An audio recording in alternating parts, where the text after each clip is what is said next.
नमस्कार। आप सभी का एक बार फिर से इस ऑनलाइन कक्षा में स्वागत है।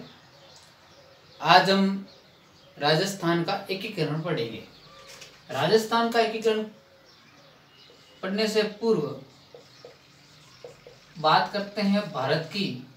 राजस्थान का एकीकरण, भारत की बात करें तो 15 अगस्त 1947 के दिन अंग्रेजों ने इस देश को छोड़ दिया और उसके बाद उस समय भारत में 552 रियासतें थी, है ना।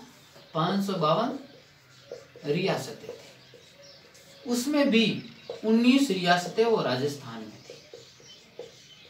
राजस्थान में 19 रियासतें, 3 ठिकाने, ठीक है ना, और एक था केंद्र शासित यूनियन टेरिटरी, केंद्र शासित प्रदेश। बहुत बड़ी समस्या थी, देश का विभाजन हो रहा था। कुछ पाकिस्तान में मिल रहे थे, कुछ भारत के अंदर मिल रहे थे और कई अपने आप स्वतंत्रता की मांग कर रहे थे।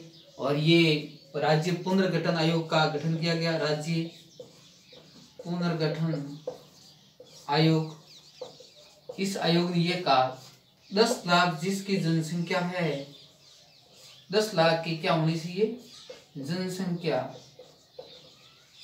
और 1 करोड़ की वार्षिक आय हो, क्या हो, वार्षिक आय हो, तो वो स्वतंत्र भी रह सकता है।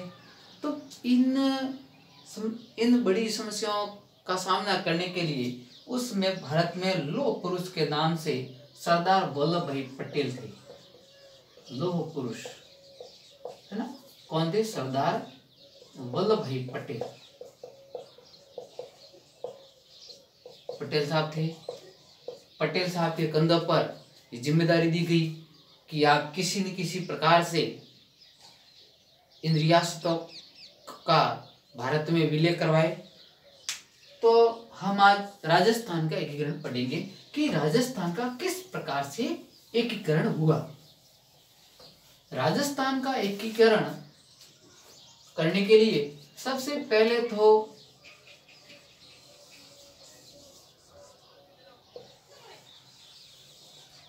सबसे पहले इधर ये भाग है। अंग्रेजी वर्णमाला की शुरुआत कहां से होती है? ए बी सी डी ऐसी होता है ना।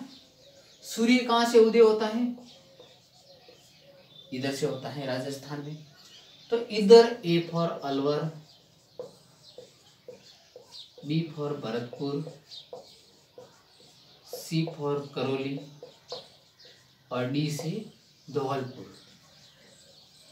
इन 4 रियासतों ने मिलकर के अपने महाभारत के समय यहाँ का नाम मत्स्य हुआ करता था। मत्स्य प्रदेश हम मानते हैं, मत्स्य प्रदेश पढ़ते हैं, मत्स्य प्रदेश।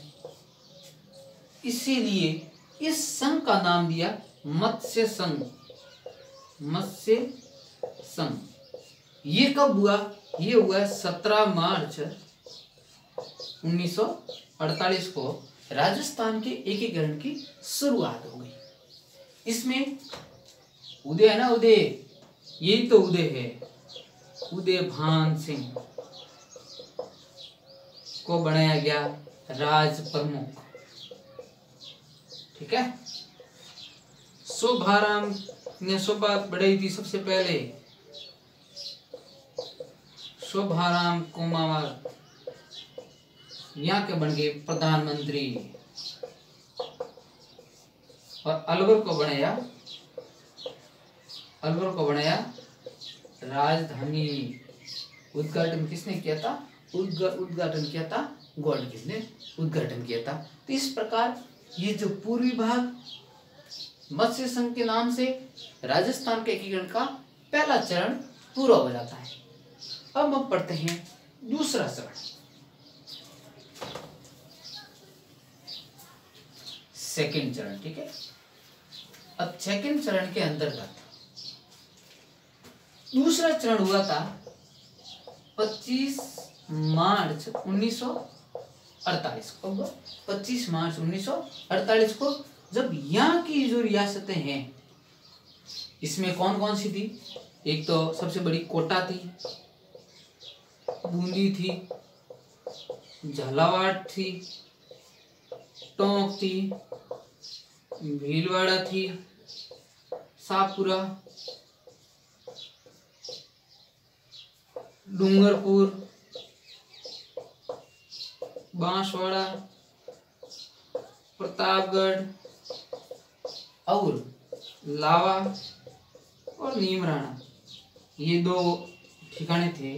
इन्होंने भी राजस्थान के अंदर आने के लिए हामी भर दी और द्वितीय शरण का नाम था राजस्थान संघ। राजस्थान संघ, राजस्थान संघ। इस राजस्थान संघ का बना 25 मार्च 1948 को। कितनी रियासतें थी गुरुजी? 9 रियासतें। कितने ठिकाने थे? 2 ठिकाने। इस प्रकार ये जो यहाँ से शुरू होता है और लगभग राजस्थान का ये इलाका अब संगठित हो गया था। इस संगठन में देखते हैं, इसमें गोकुल लाल असावा, गोकुल लाल जी असावा पीएम बनते हैं, प्रधानमंत्री। कोटा के भीम सिंह जी, कोटा के भीम सिंह जी यहाँ के महाराज प्रमुख, एमपी महाराज प्रमुख बनते हैं। ठीक है ना? कोटा के भीम सिंह जी महाराज प्रमुख बनते हैं और इस संघ का उद्घाटन करता है वो गॉडगिल द्वारा किया जाता है। तो 2 चरण अपने पूरे हो गए। अब हम पढ़ेंगे तीसरा चरण। तीसरा चरण कुछ ज्यादा नहीं है, तीसरा चरण कुछ भी ज्यादा नहीं है। ये तो इतना था ही था, यहाँ मेवाड़ था। इन्होंने कहा भाई मेवाड़ को याद दिलाया, मेवाड़ का वो गौरव याद दिलाया इन्होंने कि हमने भी तो राजस्थान में मिलने का फैसला कर दिया है और आप तो हमेशा से स्वतंत्रता के परम पुजारी थे, आप तो स्वाभिमान के अटल हिमालय थे। आपका इतिहास देखिए। तब इन्होंने भी 18 अप्रैल 1948 18 अप्रैल 1948 को उदयपुर भी इसमें शामिल हो गया। पर उदयपुर ये था तीसरा चरण, है ना यार? तीसरा चरण। तीसरे चरण में कितनी रियासतें शामिल हुई? सिर्फ 1। दूसरे चरण में कितनी रियासतें थी? 9। पहले चरण में कितनी रियासतें थी? 4। याद रखना थोड़ा। तीसरे चरण में केवल 1 उदयपुर रियासत शामिल हुई। अब उदयपुर रियासत होने के बाद अब बना है नया मंत्रिमंडल। अब नया मंत्रिमंडल, अब उदयपुर उस समय बहुत बड़ी रियासत थी, तो उदयपुर से ही माणिक्यलाल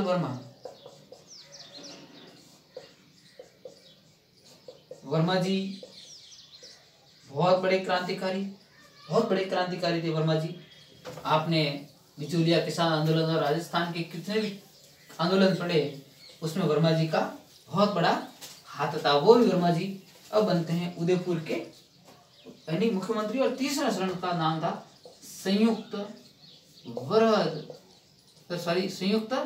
राजस्थान संघ।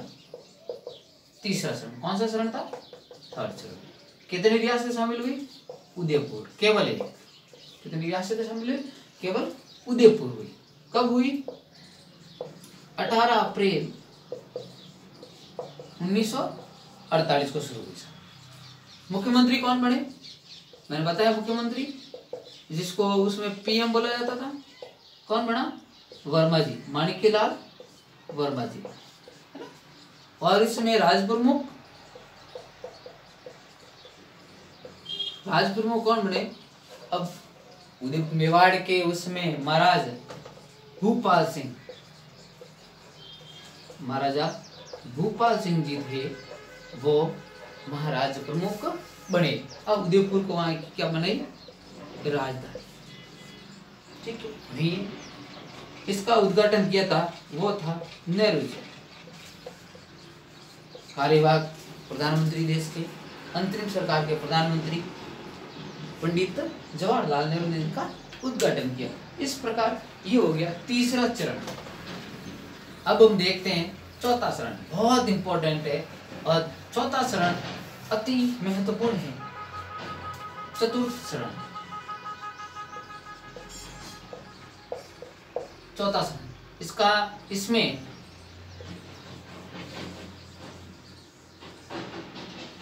देखिए इधर ये हो गया था पहले से ही मत्स्य संघ, इधर ये पूर्वी राजस्थान और दक्षिण राजस्थान की 9 रियासतें शामिल होगी, फिर उदयपुर हो गया। अब जो रियासतें शामिल होगी, एक तो जयपुर होगी, जोधपुर होगी, जैसलमेर होगी और बीकानेर होगी, 4 रियासतें। और जब देखिए यहाँ से घड़ी घूम रही है, यहाँ से होते हुए इधर आ रही है ना, एकीकरण ऐसे एकदम चरण से हो रहा है। तो इसमें चौथे चरण में जैसलमेर, जोधपुर, जयपुर और बीकानेर, 4 बड़ी रियासतें जिनकी जनसंख्या भी बहुत अधिक थी, क्षेत्रफल बहुत अधिक था। अब ये जब शामिल होगी, ये शामिल होती हैं 30 मार्च 1949। 30 मार्च 1949 के दिन ये 4 रियासतें शामिल होगी। इसमें सरदार पटेल का बहुत योगदान था, इसलिए इसका उद्घाटन भी पटेल साहब ने ही किया था। अब पटेल साहब ने इसका उद्घाटन किया, अब बनता है इसका मंत्रिमंडल। देखिए मंत्रिमंडल कौन सा में थे, यहाँ पर पीएम प्रधानमंत्री बनाया गया हीरालाल जी को, हीरालाल शास्त्री, ठीक है, हीरालाल जी शास्त्री यहाँ के प्रधानमंत्री बनते हैं। अब यहाँ के राज प्रमुख, महाराज प्रमुख, महाराज कौन प्रमुख कौन बने, सवाई मान सिंह स्टेडियम, सवाई मान सिंह SMS है ना, सवाई मान सिंह, इसको SMS शॉर्ट नाम है SMS। सवाई मान सिंह जी यहाँ के महाराज प्रमुख बने, हीरालाल जी मुख्यमंत्री बने, सरदार पटेल ने इसका उद्घाटन किया और जयपुर को राजधानी बनाया गया। हो गए 4 चरण।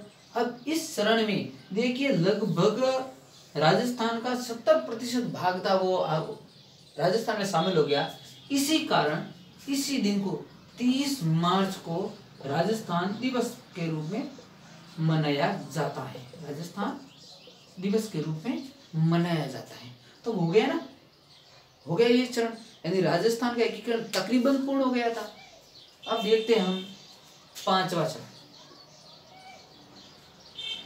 देखिए 5वां चरण में क्या होता है।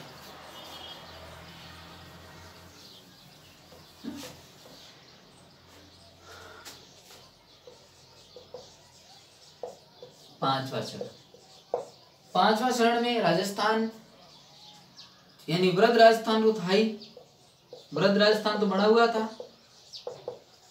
उसके साथ पहले जो प्लस उसके पहले जो मत्स्य संघ बना था, मत्स्य संघ बना गया और वो जुड़ने के बाद इसका नया नाम हुआ संयुक्त वृहद राजस्थान। इसमें ज्यादा नहीं हुआ, इसमें वो जो पहले संघ बना हुआ था वो संघ अब राजस्थान में शामिल हो गया। मंत्रिमंडल में कोई फर्क नहीं पड़ा, वही हीरालाल जी मुख्यमंत्री होंगे और सवाई मान सिंह जी राज्य प्रमुख होंगे। और लेकिन ये जो घटना घटी थी वो घटी थी 15 मई 1949 को, ठीक है ना, 15 मई 1949 को ये 5वां चरण भी पूरा हो गया। यानी राजस्थान के अब लगभग, अब हम देखते हैं तो सिरोही और अजमेर के अलावा मुझे तो नहीं दिख रहा है कि कोई भी बाहर है। अब है छठा शरण।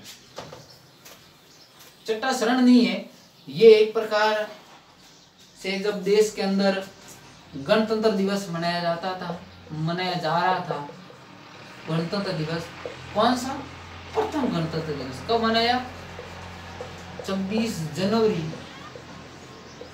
1950 को। तो उस समय सिरोही ने राजस्थान में मिलने का फैसला कर दिया। सिरोही की अबू और देलवाड़ा की तहसीलों को छोड़ करके सिरोही है वो राजस्थान में मिल गया। अब सिरोही जब राजस्थान में मिला तो ये मिला 26 जनवरी 1950 को। और उसके बाद अब एक बचा है, वो है केंद्र शासित प्रदेश, है ना। केंद्र शासित प्रदेश कौन सा? अजमेर वाला। अजमेर वाला अभी तक है। ये अजमेर मिलेगा 1 नवंबर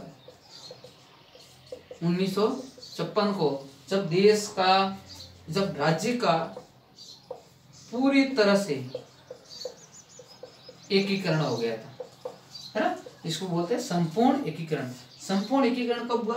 1 नवंबर 1956 को, जब राजस्थान में अजमेर को शामिल कर दिया गया और अबू और दिलवाड़ा को राजस्थान में मिलाया गया और राजस्थान का जो सिरोही क्षेत्र था वो एमपी में मिलाया गया। वर्तमान का जो राजस्थान है वो राजस्थान कब बना? 1 नवंबर 1956 को। राजस्थान में जो महाराज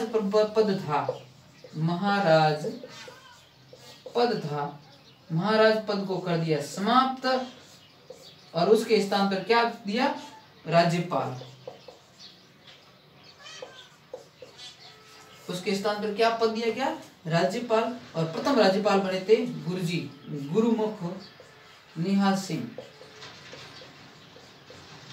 राजस्थान के प्रथम राज्यपाल कौन बने? गुरुमुख निहाल सिंह। तो इस प्रकार अपना ये राजस्थान का एकीकरण लगभग पूरा हो गया है। आपको अगर कोई इसमें कोई समझ में नहीं आए तो आप कमेंट बॉक्स में जरूर लिखें, मैं आपको वहाँ देखूंगा और वहाँ आपको उत्तर दूंगा। धन्यवाद।